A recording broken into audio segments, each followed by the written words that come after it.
10-18 sur Lux Radio, c'est Essentiel. Merci de nous écouter. Comme promis, nous accueillons au micro Yasmina Ben Ammour, administratrice, directrice générale de HEM, pour parler du partenariat avec la Banque mondiale ainsi que du lancement du plan triennal de l'HEM 2015-2017. Yasmina Ben Ammour, bonjour et merci d'avoir accepté notre invitation. Bonjour, merci à vous. Bonjour et bienvenue Yasmina Ben Ammour. Alors, la Banque mondiale devient donc actionnaire d'HEM à hauteur de combien d'ailleurs, Yasmina Ben Ammour? Je ne peux pas dire le pourcentage, mais je peux dire le montant. Ils ont investi 7 millions de dollars. Alors, il devient actionnaire. C'est son premier partenariat avec le secteur privé dans notre pays. Est-ce que vous pouvez nous parler de cette concrétisation-là, cette première? Oui, en effet, nous sommes le premier investissement de la SFI Banque mondiale dans l'enseignement privé marocain. Oui. Pas au Maroc, mais dans l'enseignement privé. En fait, d'où est-ce que ça vient, toute cette histoire? C'est que la SFI, qui est donc le bras armé de la Banque mondiale, et c'est une filiale de la Banque mondiale qui est là pour booster le secteur privé dans le monde entier. Mmh. Et après le printemps arabe, ils ont fait une étude et les résultats de cette étude ont montré qu'ils souhaitaient axer leurs investissements dans l'éducation dans 4 pays particulièrement: le Maroc, la Jordanie, la Tunisie et l'Égypte. Et donc ils se sont tournés en premier lieu vers le Maroc. Ils ont dû faire leur choix, leurs analyses, et donc ils sont venus taper à notre porte il y a à peu près 1 an et demi. Et donc nous sommes effectivement le premier investissement de la Banque mondiale dans l'enseignement privé au Maroc. Et leur objectif aussi, c'est de booster l'enseignement privé dans le monde entier. Ils ont investi plus de 600 millions de dollars en 2013 dans l'éducation, qu'elle soit primaire, secondaire ou supérieure, dans le monde entier, notamment en Asie et en Amérique latine. Et ils sont là aussi pour tenter de changer les mentalités. Justement, voilà. Reste à savoir de quelle manière la Banque mondiale souhaiterait intervenir dans l'éducation et l'enseignement dans différents pays. Découlera donc de cette opération, de ce partenariat, votre plan triennal 2015-2017, donc le plan triennal d'HEM 2015-2017. Mais au-delà de ça, au-delà de ce plan triennal d'HEM, nous aimerions aborder avec vous, directrice générale de l'Institut des hautes études de management, Yasmina Ben Ammour, la question du mode d'enseignement dans notre pays, de la gestion de l'apprentissage dans notre pays. Parce que vous-même, vous dites dans votre communiqué, et ça m'a interpellé, vous mettez en comparaison, on ne va pas dire en contradiction non plus, mais en comparaison, le système universitaire et le système des grandes écoles aujourd'hui. Quel est le vôtre, vous ? Qu'est-ce que vous préconisez pour le Maroc ? Alors, vous faites bien de dire que ce n'est pas du tout en comparaison, vous avez tout à fait raison, c'est plutôt en complémentarité. Dans le monde entier, il y a 2 systèmes qui cohabitent et qui cohabitent très très bien, et n'importe quel pays en a besoin. Il y a le système universitaire, qui est généralement évidemment public, qui est généralement gratuit, et pas toujours, mais généralement, ou en tout cas peu cher, et qui repose sur un enseignement en amphi, on va dire, ouvert, avec une libre gestion du temps, avec des examens plutôt en fin d'année, où les gens se prennent vraiment en charge. Et l'avantage de cela, c'est on acquiert aussi une certaine autonomie. L'étudiant acquiert une certaine autonomie. Oui. À côté de ça, en complément, vous avez ce qu'on appelle le système grande école, qui lui est plus axé sur un travail en petits groupes. Il n'y a pas, quasiment pas, ou il n'y a pas du tout d'amphi.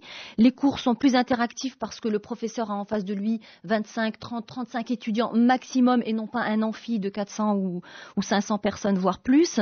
Il y a une participation active de l'étudiant à l'enseignement.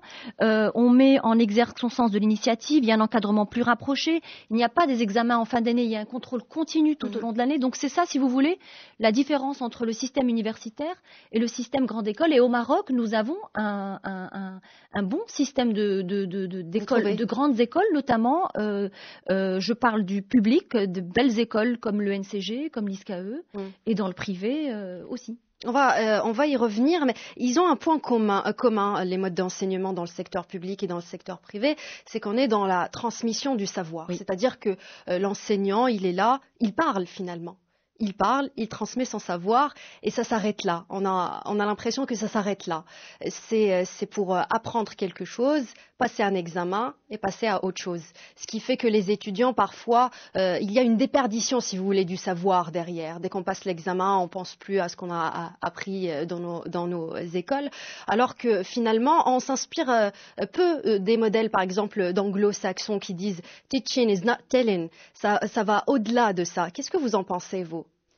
Je suis d'accord quand vous dites que... C'est pour ça que je vous ai interpellé sur le mode d'enseignement au Maroc. Qu'est-ce qu'il faut pour le Maroc d'aujourd'hui comme enseignement, comme méthode de gestion d'apprentissage? Il faut un changement total de paradigme dans la méthode d'enseigner. Oui. Aujourd'hui, quand on enseigne à une classe, que ce soit dans le public ou dans le privé, vous avez raison, on a tous le même objectif, c'est d'éduquer, d'enseigner, quel que soit le mode, enfin que ce soit dans le public ou dans le privé.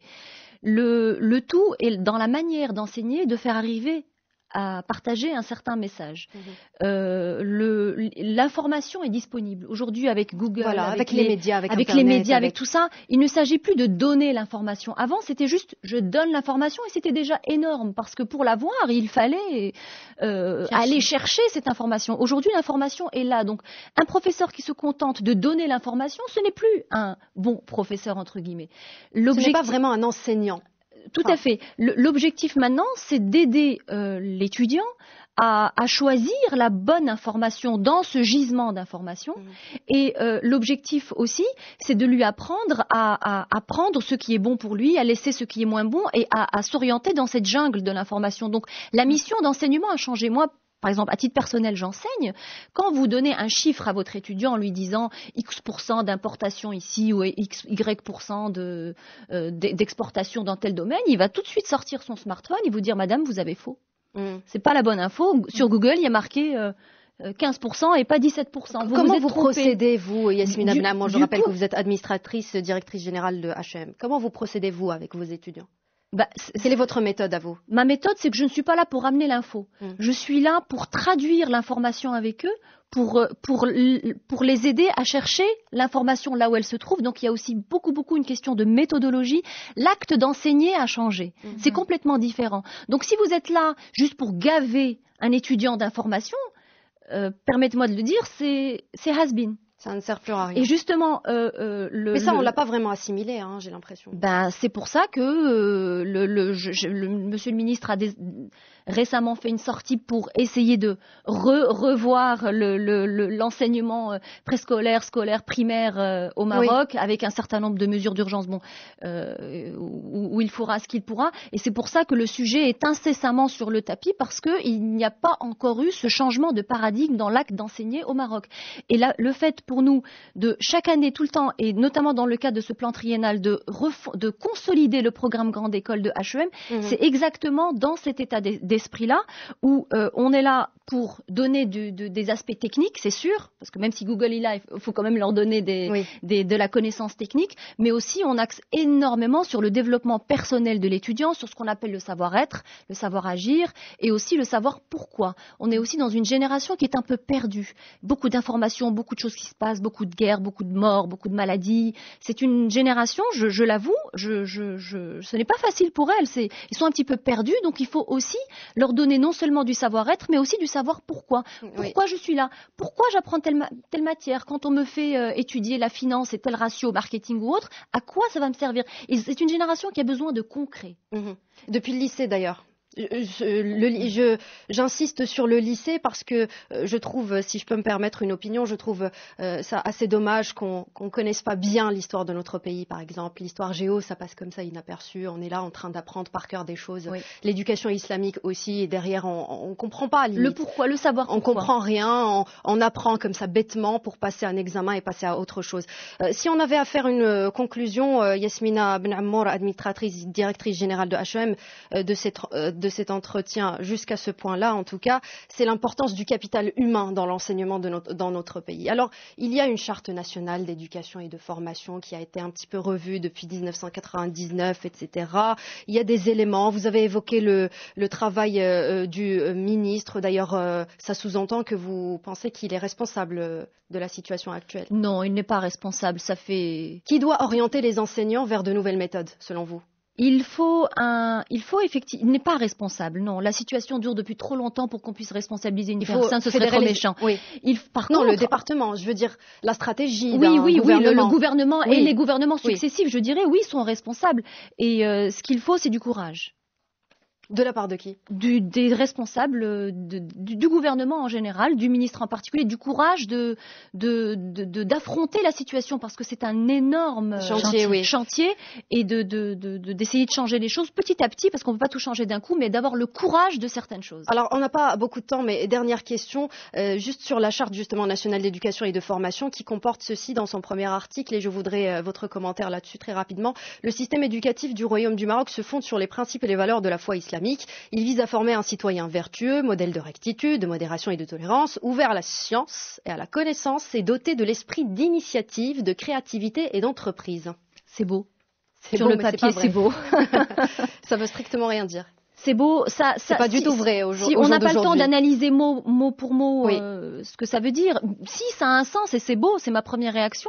Maintenant, il faut que ce soit appliqué. Et puis l'histoire de la foi islamique à l'intérieur, c'est un sujet assez sensible. Certains diraient qu'est-ce que ça vient faire là-dedans. Bon, le sujet est vaste pour en parler en 2 minutes. Mais en tout cas, sur la créativité, je pense que vous serez d'accord. Un étudiant, quand il a son diplôme, il cherche systématiquement un travail. Il n'a pas 2 options dans sa tête. Il se dit pas peut-être que je vais créer mon entreprise, peut-être que je veux trouver un travail. Il cherche systématiquement un travail. Donc il n'y a pas de créativité, il n'y a pas de... Non, je pense que la créativité dans ce texte-là était prise au sens large. Si vous êtes créatif, ouvert, vous trouverez plus facilement du travail. Peut-être que je pense que c'est ça qu'il voulait dire. Merci beaucoup en tout cas Yasmina Ben Amour, administratrice, directrice générale de HEM. Et avec vous, nous avons parlé du partenariat avec la Banque mondiale ainsi que le lancement du plan triennal de l'HEM 2015-2017.